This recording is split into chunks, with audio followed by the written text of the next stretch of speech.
Loved ones, this is for my Management 4234 class, Intermediate Entrepreneurship. The material that I'm going to present today will be from chapter 18, which is the last chapter in the textbook. I'm embarrassed that I don't have the session number to tell you, but I'll have that in the description of the video. Today is, gosh, I guess it's Wednesday. It's April the 2nd, whatever day of the week that is, April the 2nd. And I'm filming this video at a range in coastal Georgia, a nice facility, about 100 acres. There's a long course, a 200-yard rifle range, and on the other side of that berm that I'm pointing at, there's a short course. It's a 50-yard range, for primarily for 22s or pistols or AR-15s. I arrived here about 4 hours ago or so, and there were two engineers from Daniel Defense working here. Both courses, both engineers. Daniel was on the long course, and he was putting together a number of accuracy packages for custom rifles, where Daniel Defense puts a Night Force optic on a high-quality rifle, an Atlas bipod.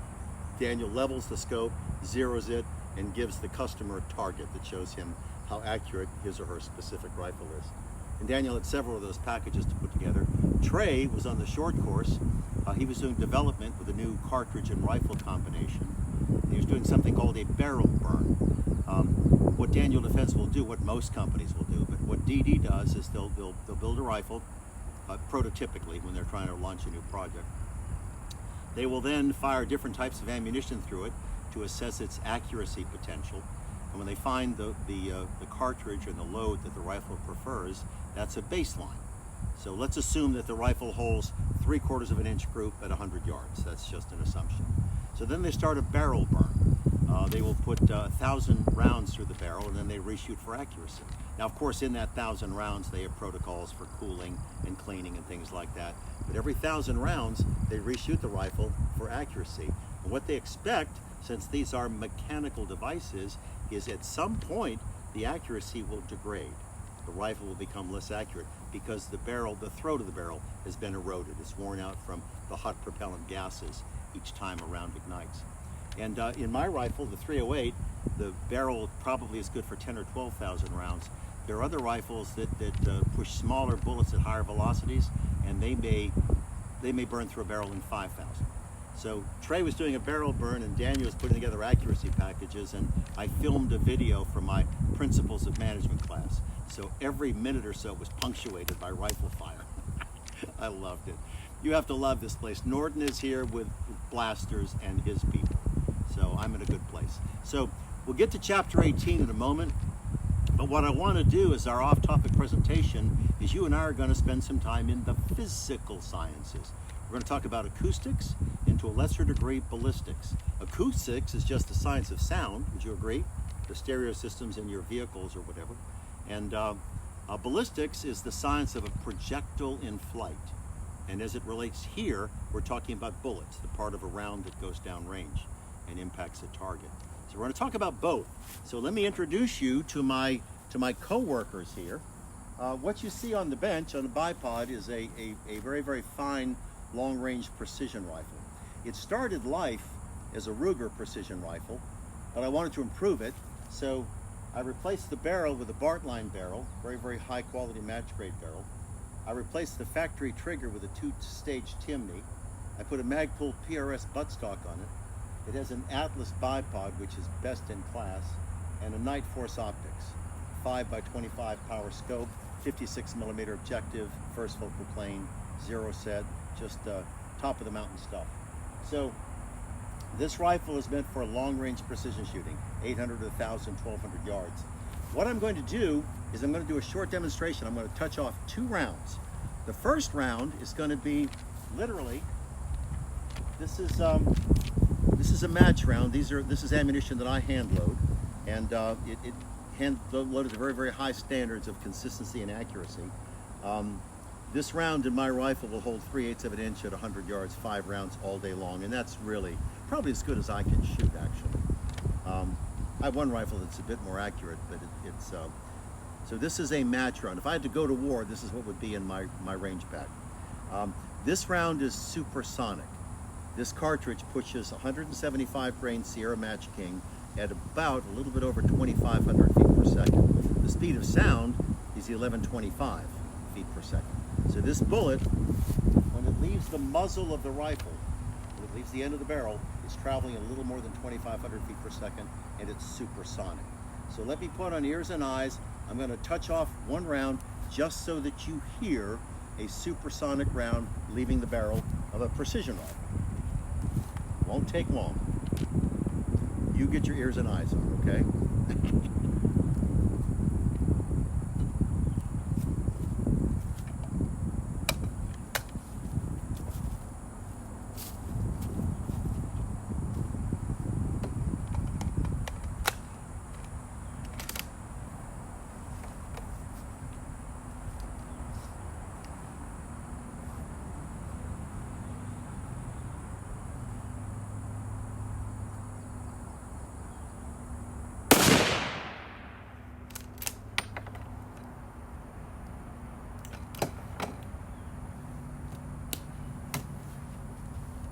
I wanted you to hear the report of the rifle, so now you have baseline. Let me show you something different, because we're talking about the science of acoustics, of sound. The box that I have in my hand is a box of subsonic ammo. Let me get it closer. You see that it says 7x62x51 subsonic. That means that this cartridge is loaded to push the bullet out the barrel at slower than the speed of sound. This is probably a 950 or 1,000 feet per second when it leaves the barrel. So this is a subsonic bullet. It travels slower than the speed of sound. And I'm going to do something, because this is subsonic. I'm going to put a suppressor on the rifle. We're talking about acoustics. A suppressor is an acoustical baffle. This is just exactly what you have in your car. It's called a muffler. Your muffler baffles sound. This suppressor baffles sound. When a rifle is fired, the sound is called an impulse sound. The other type of sound is an incessant sound, like if you were sitting on a riding mower or you had a leaf blower in your hand. Those are incessant sounds. But when a rifle fires, it's an impulse sound. It's sharp and it goes away quickly. Now, this suppressor is state-of-the-art. It's a Daniel Defense Wave. That's not what's important. When I say state-of-the-art, it's made out of Inconel. That's a super alloy, unbelievably sophisticated. The suppressor is 3D printed, so there are no wells. There's no place for it to rupture or break. This is all that in a bag of Doritos.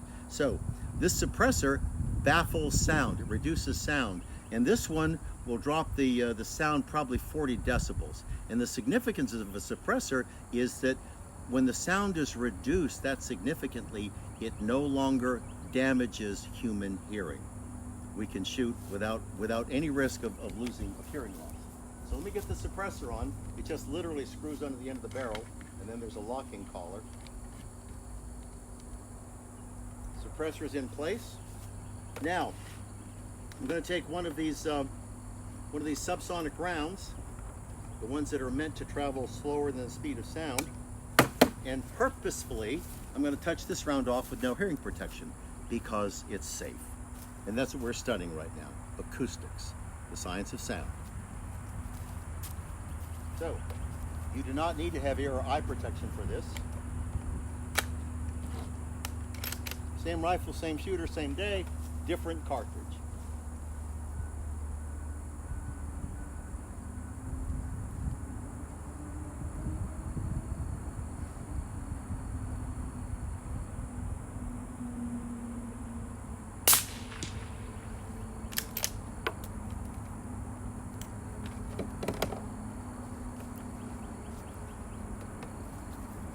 I'm sure that you notice that there's a significantly lower report. It's not nearly as sharp, because that suppressor baffles sound. It muffles the sound, and I just shot a subsonic bullet, one that travels less than 1,125 feet per second.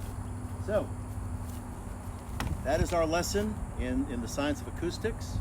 The difference between a supersonic round and a subsonic round, and with the subsonic round, we added a suppressor as well. We diminished the sound even more.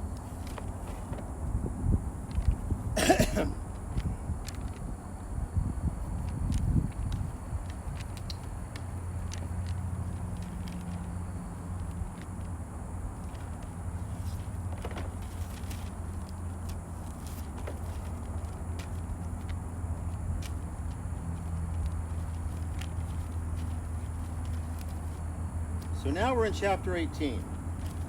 18 is the last chapter in the textbook, and if my notes suggest that the name of the chapter is The Harvest and Beyond.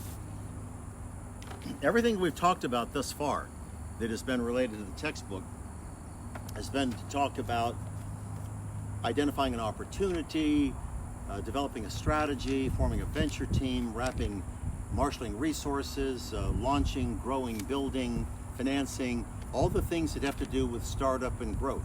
And now, the last chapter of the textbook talks about an exit, the harvest and beyond. We're going to run this thing forever. Is it going to be intergenerational? Will we gift it to our children? I can't answer those questions. But what they pointed out in the text, and I think this is on 457, they make it clear, abundantly clear, that all entrepreneurs, all of you, should develop a harvest strategy at the same time you're launching your business. What if the business does not achieve the levels of revenue and profitability and success to which you aspire? Are you going to continue to do it forever and not make any money? I can't answer that question, can I? Because I also don't know what your levels of success are. I don't know what your expectations are. So, should you consider an exit strategy if the business does not meet your financial objectives? Heck yes. Does that mean, I don't know the answer to this, does that mean that you just gracefully cease operations and dispose of assets and convert them to cash and just go do something else? Is that what it means? Does it mean that you sell the business to someone else? Again, I can't know. But when we talk about harvest strategies, every entrepreneur should develop a harvest strategy at the same time that she or he launches a business, because none of us can predict the future. Now, there's another alternative, and it's the other extreme, and of course there are things between those two endpoints.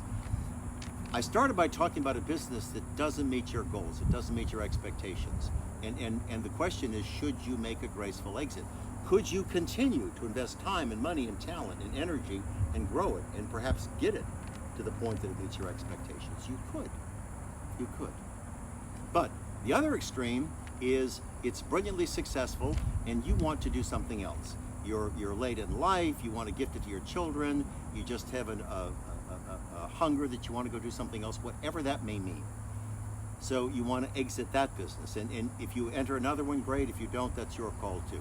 So the other blissful sort of outcome with an exit strategy is things are going so well that you can somehow dispose of this business. You can somehow sell it to someone for significant gain, I hope, and do something else with your life, whatever that may mean.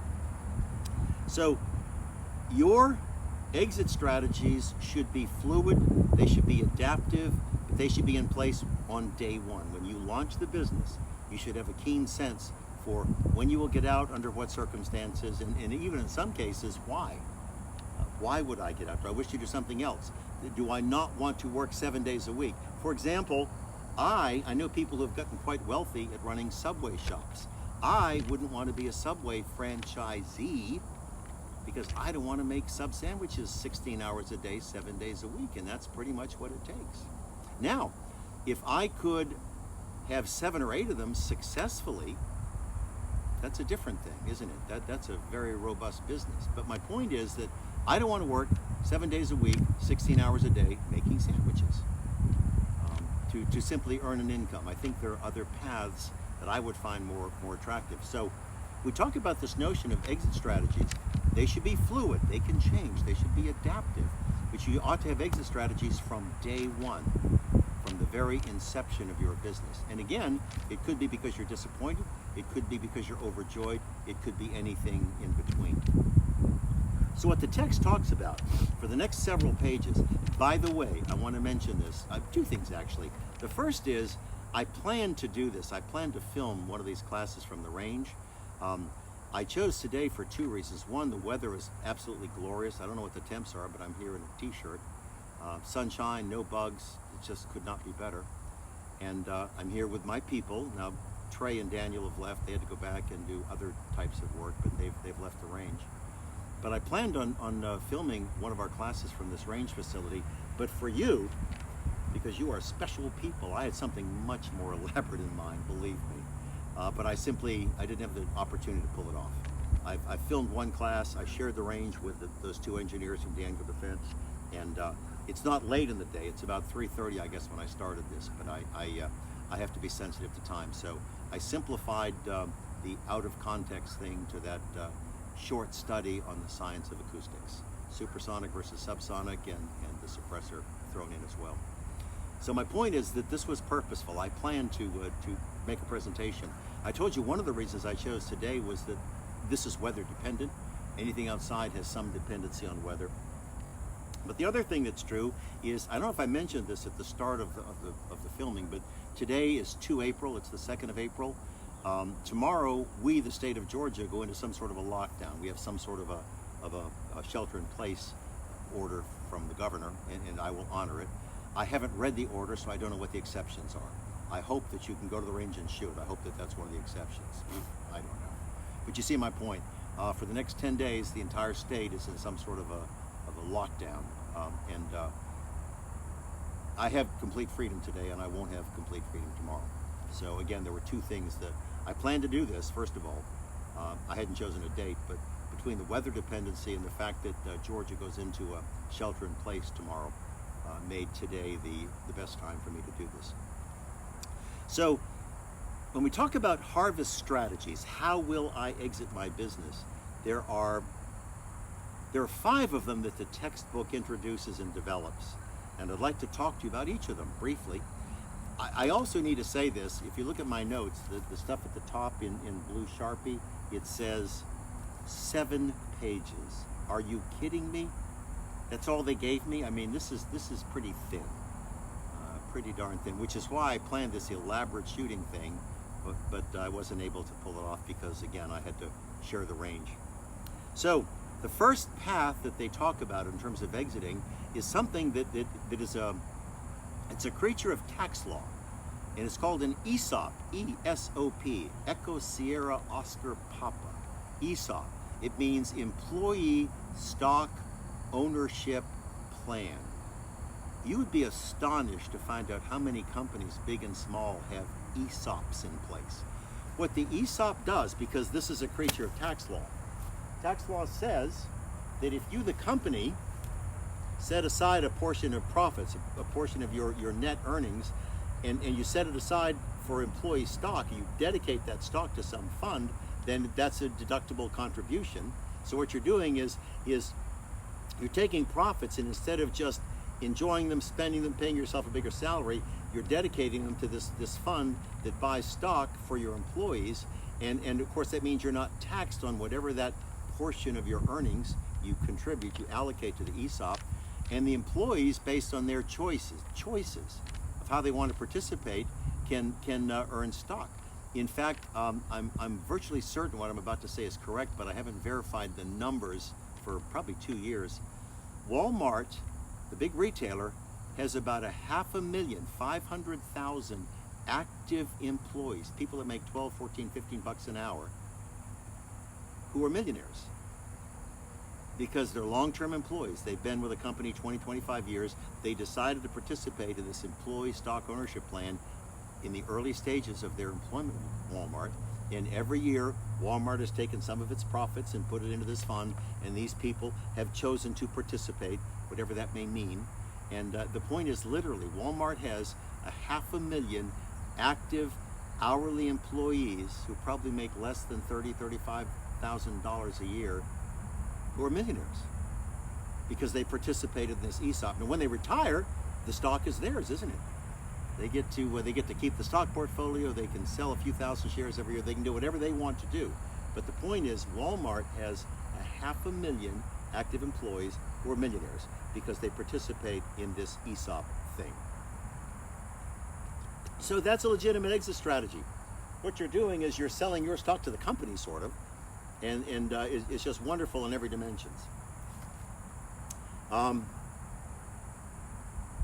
Another one that's very, very common, this is the second one that is talked about in the text. They start with 2 pseudo-acronyms, MBO, Mike Bravo Oscar, and LBO, Lima Bravo Oscar. Management buyout, leveraged buyout. The reason that we talk about those things together is they're difficult to separate because almost all leveraged buyouts are carried off by people who are in the managerial team of that company. So let me just use the term leveraged buyout instead of this duality of MBO, LBO. So I'm going to use the term leveraged buyout, and I can give you two good examples. Actually, I'm going to give you one that I'll develop in depth. So a leveraged buyout says that some current employees of the company literally buy the stock from its current owners, and by the fact that they use leverage, it means that they use debt. Some portion of their purchase price is debt. So they put in some money, which is their own equity, and then they borrow money for which they're liable, and they take those two pools of money, their equity and the loan proceeds, and they give them to the old owners, and they now own the company. In my view, the absolute classic example of a wonderfully successful leveraged buyout was Harley Davidson. Harley Davidson started building and selling motorcycles in 1903. So the company is 117 years old. Continuous operation. It's never been out of business. In 1953, literally a half a century after it was in business, its main U.S. competitor, a company named Indian Motorcycles, went out of business. Now, Indian has come back. It's now a Polaris brand, but Harley had a major competitor in heavyweight motorcycles in the United States called Indian. In 1953, it went out of business. So for almost the last half a century, Harley has been feasting at a solitary banquet. There were no American heavyweight motorcycles. There were metric cruisers, but they were not even remotely the same. They don't have the same cachet, they don't have the same market share, they don't have the same kind of loyal clientele. So here's what happened with Harley. So 1953, Harley no longer has any competitors, period. On the international stage or the national stage, it's the only company manufacturing and selling heavyweight motorcycles in the United States. So, feasting at a solitary banquet. Now, a company, this is about 20 years after Indian went out of business, a company that's in the recreational products business that goes by three letters, AMF, Alpha Mike Foxtrot, AMF. AMF acquired Harley. AMF did then, in 1975, it did then, and it does now, own a lot of recreational products. It owns Brunswick Bowling. It owns some companies like Voigt or Spalding that make baseball equipment. It owns a couple of companies that make pontoon boats. So AMF was in the business of owning companies that sell recreational products. So AMF said, gosh, Harley Davidson is a great addition to our portfolio of companies, so let's buy Harley. So AMF bought the stock of Harley Davidson from whomever owned it in 1975, and Harley became a wholly owned subsidiary of this recreational products company named AMF. So AMF just looked at Harley as a cash cow. AMF had no interest in investing in the company, adopting new tech, integrating better manufacturing processes or quality metrics or anything else. They were just going to ride the pony, sell motorcycles, and make a lot of profit. No active engagement, no active involvement. So, unsurprisingly, since the owner, the parent of the company, didn't give a crap about Harley, everything declined. The quality of their bikes, I can't tell you. I remember walking into a Harley dealership probably 5 or 6 years after AMF bought the company. This is a Harley dealership in East Point, Georgia. I was living and working in Atlanta at the time. And there were a number of new Harleys on the floor, and every one of them had a brand new pie plate underneath it. And the pie plate was there to catch the fluids that were dripping out of the primary case and the engine and that sort of stuff. Their bikes were crap. At the time, they were selling for maybe $5,000 or $6,000, and Harley had a rebate. If you bought one of our bikes, we'll send you a check for $800. Well, a $5,000 bike and an $800 rebate, that's huge if you're the buyer. But the joke among Harley riders was you take the $800 and you buy a rolling Craftsman or Snap-on tool chest because you're going to need a whole bunch of tools to keep this piece of crap running. So Harley's quality declined, its sales declined, nobody was interested in buying one. And Harley reached the point probably in the early 80s, 1980, 1981, where its annual sales were down to 15,000 bikes a year. Now, right now, Harley is selling about 250,000. Harley probably peaked 10 or 15 years ago at maybe 320,000 a year. But I don't know what they were when AMF bought them in 75, but they degraded. Their sales dropped to 15,000 bikes a year. So the company's losing tons of money. AMF is just going to shut it down. And there were people at Harley that genuinely cared. These were long-term employees. There were 27 or 28 of them. And they said, we're not going to let that happen. So these 27 or 28 Harley employees banded together and said, let's do this leveraged buyout thing. So they together, across this small group of men and women, they raised about $2 million in cash. That was their equity. So they went to AMF, to the corporate parent, and said, look, here's what we'd like to do. We'd like to buy Harley from you for $82 million. We'll give you $2 million in cash, and we'll sign a 5-year note for $80 million that we have to repay you out of earnings. And AMF said, are you kidding me? The company was losing money and they were ready to just shut it down, just close the factory doors. And here are these crazy people that are going to pay us $82 million. We get $2 million now, which is a lot more than we're making, and we get an $80 million thing over 5 years. So the AMF guy said, heck yes. So these 27 or 28 people at Harley bought the company from AMF, which meant that it went from being a publicly held company to being privately held by these 27 employees and enthusiasts. Now, so these employees pulled off the LBO, this leveraged buyout in 1981. Immediately, they made a radical transformation of the company. 2 years later, they rolled out the Evo, which was a fabulous engine. Later, it was the Twin Cam 88. They brought out the Fat Boy. They brought out the Softail suspension and frame. They made these radical things. They adopted quality practices, just-in-time inventory. So new products, high levels of quality, manufacturing efficiency. This thing just turned around in 4 years. They went from just about falling off the planet to being best in class, best in the world in heavyweight cruisers.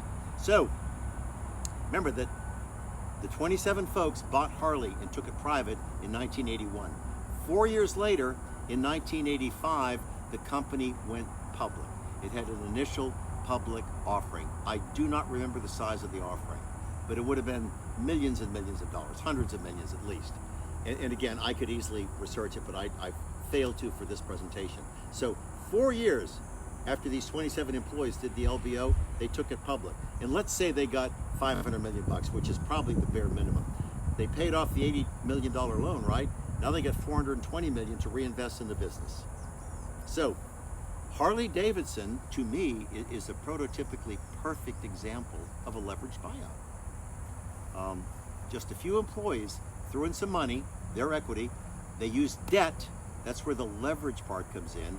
And they bought the company from a publicly held parent. They took it private, radically transformed it, and took it public again. And it is still a remarkable success story. So, LBOs, leverage buyouts, that is a path to exit, isn't it? That you could harvest a business that way. The third thing that the textbook talks about, they talk about mergers. Now, a merger is a business combination, and in my view, or at least definitionally, a merger should be a coming together of equals. In my view, it's very much like a marriage. You join with a partner, the intention is to be there for life, and you accommodate each other, and each of you makes contributions. But a merger is a coming together of two firms who perceive themselves as being equal. I actually did that in 1991. I knew, I'd made a decision. I'd been practicing in Atlanta for about 15 years, and I'd made a decision that I wanted to change careers. I wanted to get a terminal degree, a doctoral degree, and then become part of the professoriate. I wanted to become part of the American university community. I knew that I loved adult education, and that was my path. So I actively searched for a firm in Atlanta that was similarly sized, that did the same kind of work. And I didn't have a lot of misfires. After just a couple of fairly deep inquiries, I found a firm that was almost identically sized, compatible skills or complementary skills, same goals, just a wonderful situation. When we did this merger, I was the only stockholder in the corporation that owned my CPA firm, so I was the only principal. I had 6 CPAs and 4 support staff, paraprofessionals, couriers, secretaries, stuff like that, 1 sniper. He would sit on the roof. No, we didn't have a sniper. We should have, but we didn't. And I merged with a firm that had 2 partners, 6 CPAs, and 4 or 5 professional staff.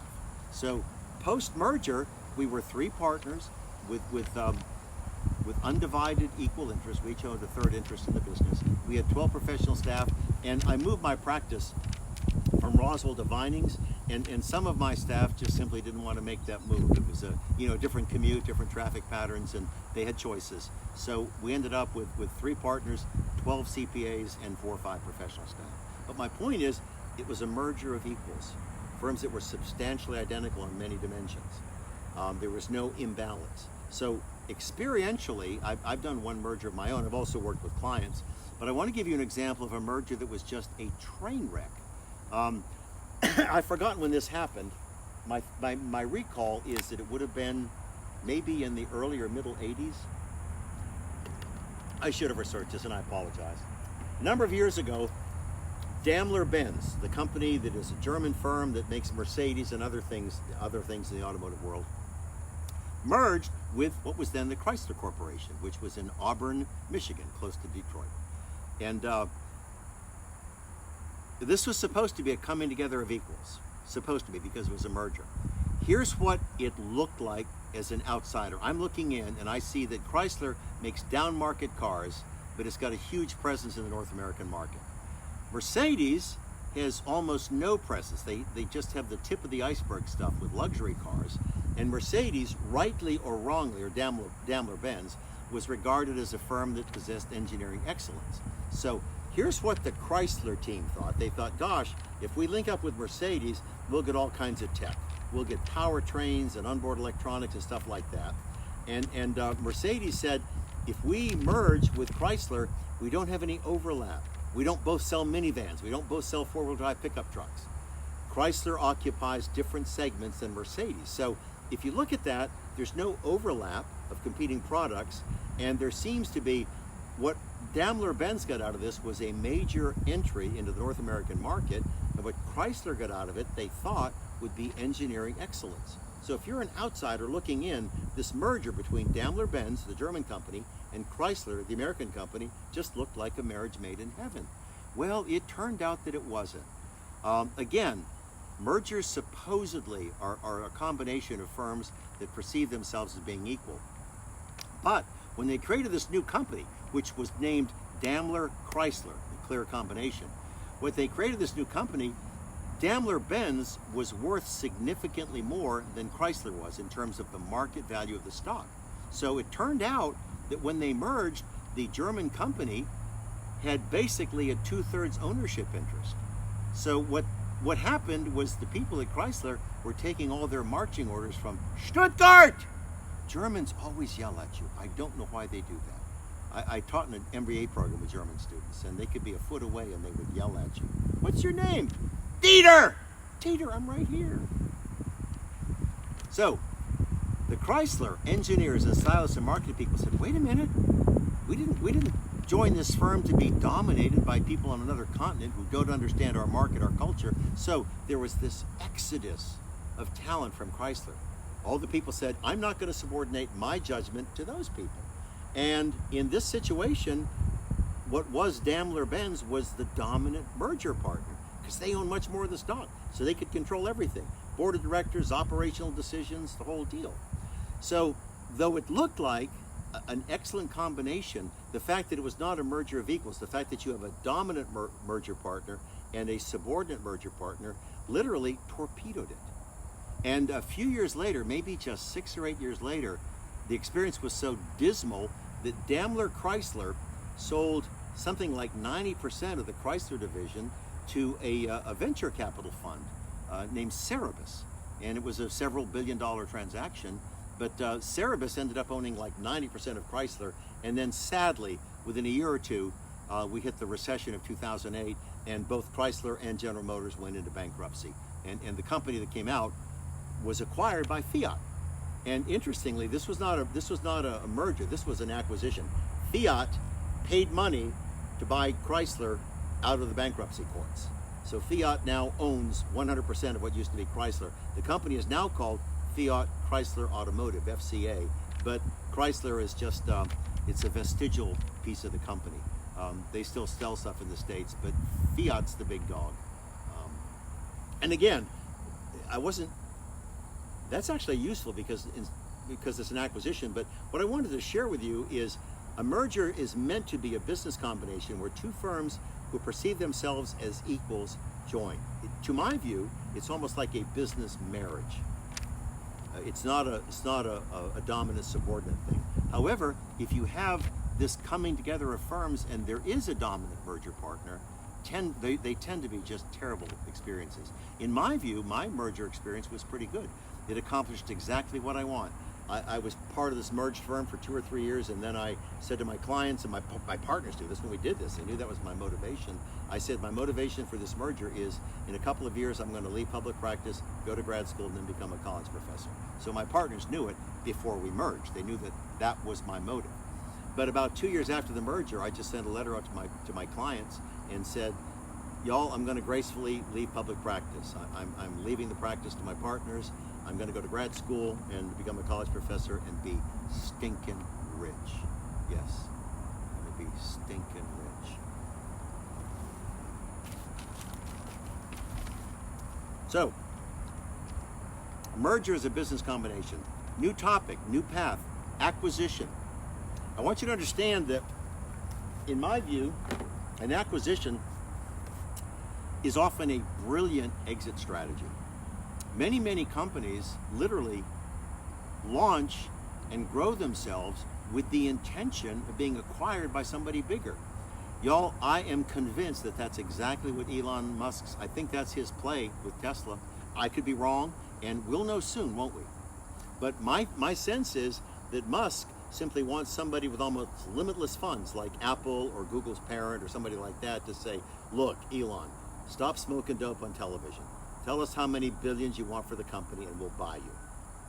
So I could be wrong, but my sense is that Musk has built a company with electric cars and made all these promises that can never be kept, but he just stays at it. He thinks he's a visionary. I think he's just a stoner. But my point is, I think Musk's play is to get acquired by somebody. So let me tell you a story about an entrepreneurial company that I hope will make you think, gosh, I've got to do that. When I was at Louisville, I taught in the MBA program, and we had a really neat MBA program in entrepreneurship. And we had a business plan competition every year, and it was only open to current and former MBA students. And one of our MBA teams, developed a concept. They had, I think, an electrical engineer in their team who was jointly getting a master's in engineering and an MBA at the same time. So they had this double E guy in their team, and together, what this MBA team did while they were students at the University of Louisville is they developed a concept that you would literally put a device that you would mount it on light poles in municipalities. You know, when I say light poles, I mean street lights, literally, whether it's downtown or whether it's on an interstate. But what this device did is it could accurately predict service life of the bulb in this light pole in terms of hours, remaining hours, and it had a wireless transmitter. So this thing could in real time say, light post number 5671 on Interstate 75 has got 85 hours left before this lamp burns out. And it's sending this stuff to a server in real time in the municipality. So that was the concept. They would have a device that they literally mounted on a municipal light post, which could predict the service hours remaining before the light extinguished, and it could send these data in real time wirelessly to some server. So what they did is when the team left college, they said, let's keep doing this. This is really promising. So they found a man who was willing to be their CEO that had prior experience with launching an entrepreneurial business. And so this new venture team with this interesting concept got one round of venture capital funding. One round. It was about $3.5 million.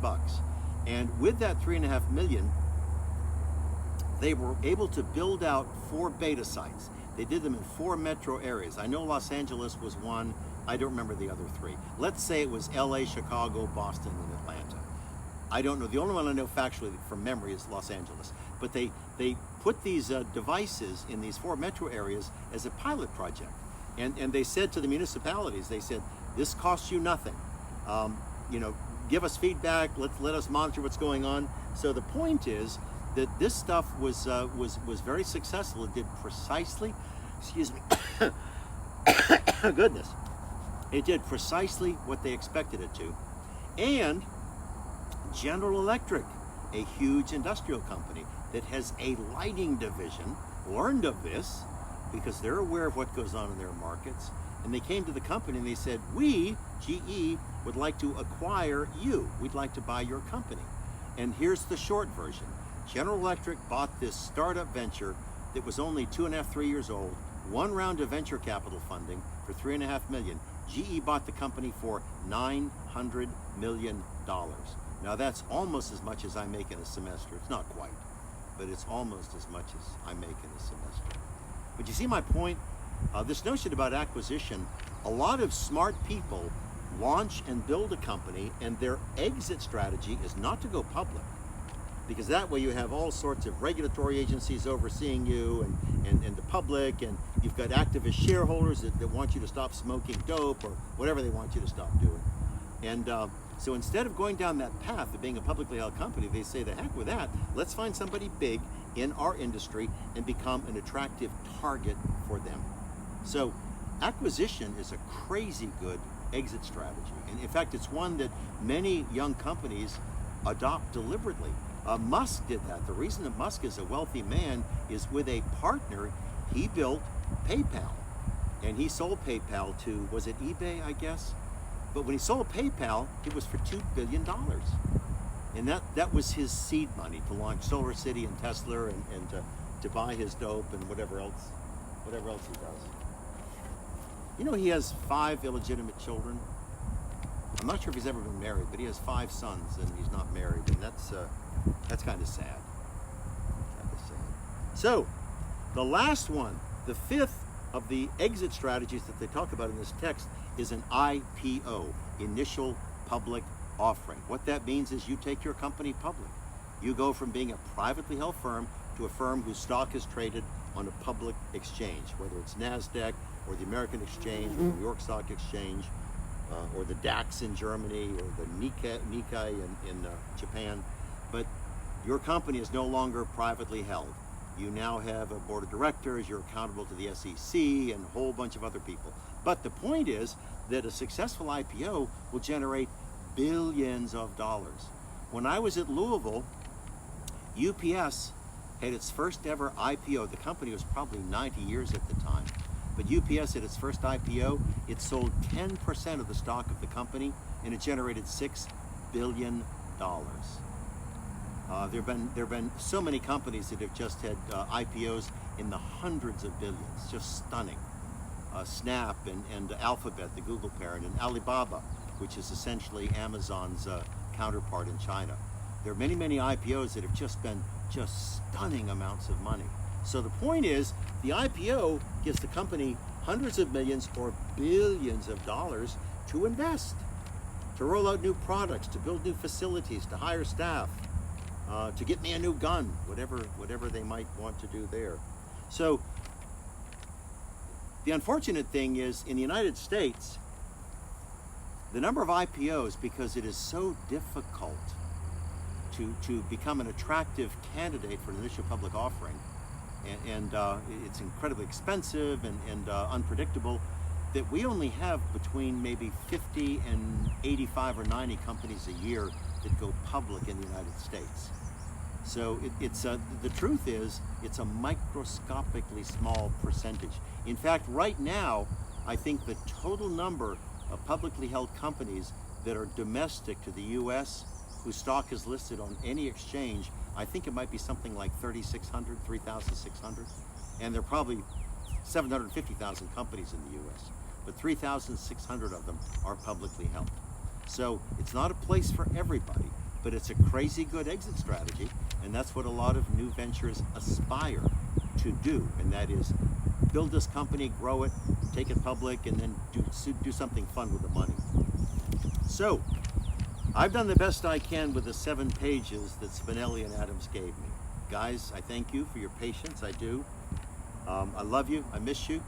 I will be broadcasting or filming or whatever it is that I'm doing from another remote location starting tomorrow. I will introduce you to it when I film.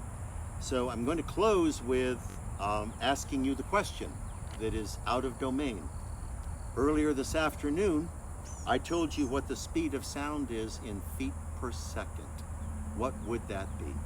So send me an email. Stay on top of your work. Take care of yourselves. I love you. Look forward to seeing you. Bye-bye.